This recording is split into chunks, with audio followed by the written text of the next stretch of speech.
Don't forget the name.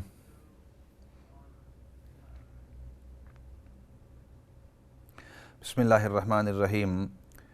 تو break سے پہلے عرض کر رہا تھا کہ نبی پاک صلی اللہ علیہ وسلم کے معراج کا جو واقعہ ہے کہ آپ صلی اللہ علیہ وسلم کو اللہ رب العزت نے آسمانوں کی طرف اوپر بلایا اور اس کا مختصر ابتدائی حصہ جو ہے وہ ذکر کیا آپ کے سامنے، اور آپ صلی اللہ علیہ وسلم کی اللہ رب العزت کے ساتھ ملاقات ہوئی. اللہ رب العزت نے اس وقت جو وحی کرنی تھی، جو کچھ بھی اپنے محبوب کے ساتھ وحی فرمائی، اور وہاں جو آپس کے اندر محب اور محبوب کی باتیں ہوئی، جیسے میں نے عرض کیا کہ اس موضوع کے اوپر یعنی الاسراء والمعراج، اس کے اوپر پہلے بھی بات چیت کر چکے، اور چونکہ یہ واقعہ رجب کے مہینے کے اندر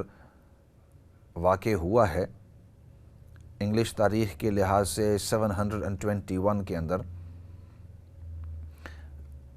اور پچھلے سال اس کے اوپر بات چیت کی تھی، اور پھر اس سے پچھلے سال بھی جب رجب کا مہینہ ہوا معراج کا جو تذکرہ تھا اس کو کیا تھا، اور پوری تفصیل سے. تو یہاں مقصد آپ کو صرف یاد دہانی کرانی ہے تاکہ سیرت اس طرح پورے انداز کے اندر کنسیکیٹو پیدر پہ کیا ہوا تھا، پھر اس کے بعد کیا ہوا، پھر اس کے بعد کیا ہوا، اہم واقعات وہ آپ کے ذہن کے اندر آئیں. اور اس سیرت جو میں ابھی مختصر انداز کے اندر ذکر کر رہا ہوں، اس کے اندر مین جو واقعات ہیں، جس کو زیادہ تفصیل چاہیے وہ زیادہ تفصیل سے بھی پڑھ سکتے ہیں. تو خیر یہاں تک پہنچے کہ نبی پاک صلی اللہ علیہ وسلم کی اللہ رب العزت کے ساتھ ملاقات ہوئی، اور پھر اس کے بعد نبی پاک صلی اللہ علیہ وسلم نے سیدنا جبرائیل علیہ السلام کے ساتھ جا کر جہنم کو بھی دیکھا، جنت کو بھی دیکھا، اور وہاں جو جہنم کے اندر مختلف سزائیں عذاب تھے ان کو بھی دیکھا، اور جنت کے اندر جو لگژریاں جو راحت آرام ہیں ان کو بھی دیکھا. اور پھر آپ صلی اللہ علیہ وسلم نے ارشاد فرمایا، جس کا مفہوم ہے کہ ان لذتوں کے بارے میں، آرام کے بارے میں جو بھی سنے گا وہ چاہے گا کہ میں اس میں داخل ہوں گا، وہ نیکی اعمال کرتا رہے گا. اور جو جہنم کے ان عذاب اور ان سزاؤں کے بارے میں جس کو پتہ چلے گا وہ گناہوں سے دور رہے گا. تو اس وقت پھر سیدنا جبرائیل علیہ السلام نے فرمایا کہ جہنم کے اوپر لذتیں ڈھانپ دی گئی کہ ان لذتوں کے اوپر کو حاصل کرتے ہوئے انسان جہنم کی وجہ سے جہنم کے اندر جا سکتا ہے، اور جنت کے اوپر جو تکلیفیں ہیں، جو مشکلات ہیں دنیا کے اندر، وہ ان کو ڈھانپ دیا گیا. ان مشکلات کو اگر کوئی پار کرے تو جنت میں داخل ہوگا. واقعہ آگے چلانے سے پہلے ایسے کرتے ہیں کہ کچھ کالیں آئی ہوئی ہیں، سوالات ان کی بھی سن لیتے ہیں، اور پھر موقع ملا تو اس موضوع کے اوپر باقی بات چیت کریں گے. آپ کے سوالات کی طرف جاتے ہیں. جی السلام علیکم ورحمۃ اللہ وبرکاتہ. وعلیکم السلام حضرت صاحب. طاہر عرض کر رہا ہوں، اللہ تعالیٰ آپ کو نیکی کی توفیق دے، لمبی عمر دے اور تندرستی دے. آمین. آپ کا پروگرام ماشاءاللہ بہت اچھا ہے. میں ایک دو کوسچن پوچھنے تھے. ضرور. ایک تو یہ ہے کہ ہمارے نو مسلم فرینڈ ہیں، وہ ایک دن ہمارے گھر مجھے آگے 2 سیڑیاں دے کے چلے گئے، اس میں قرآن پاک کی چیریٹی شاپ سے کہہ رہی تھی لے کے آئی ہیں. ٹھیک. لیکن میں نے اس کو دیکھا نہیں، میں کیونکہ مجھے تسلی نہیں ہے. میں چاہتا ہوں اگر ان کو وہ ڈمپ کرنا ہو کیسے کرے گا، مسجد میں تو سیڑھیاں وغیرہ لیتے نہیں. ٹھیک. دوسرا ہے کہ سوال ہے کہ میری والدہ میں جب چھوٹا سا تھا نا، وہ مزدور تھی، فارغ ہو گیا تھا 5-7 سال کا میں جب، تو پھر میں نے اس کو مزدوری کی حالت میں دیکھا جب تک وہ میں جوان ہوا. تو میں نے ان کی میں سوچتا ہوں، مجھے پتہ نہیں ان کی کتنی نمازیں قضا ہوئیں یا نہیں. ان کے لیے میں نے پیسے دیے. میری مدر ان لا بھی بیمار ہو گئی تھی، ان دونوں کے لیے 1200-1300 پاؤنڈ میں نے وہ خیرات کیا تاکہ دے دیا تاکہ ان کی نمازوں کا اللہ تعالیٰ جو کی ہو گئی ہیں اللہ تعالیٰ ان کو بخش دے. وہ دونوں کو ہم قضا کرنے کے بدلے ان دونوں کو کر سکتے ہیں. تو یہ ہے میرا سوال. ٹھیک ہے، بہت اچھا سوال کیا بھائی Taha. Always nice to hear from you, اور ضرور اس سوال کا میں جواب دوں گا. ٹھیک ہے.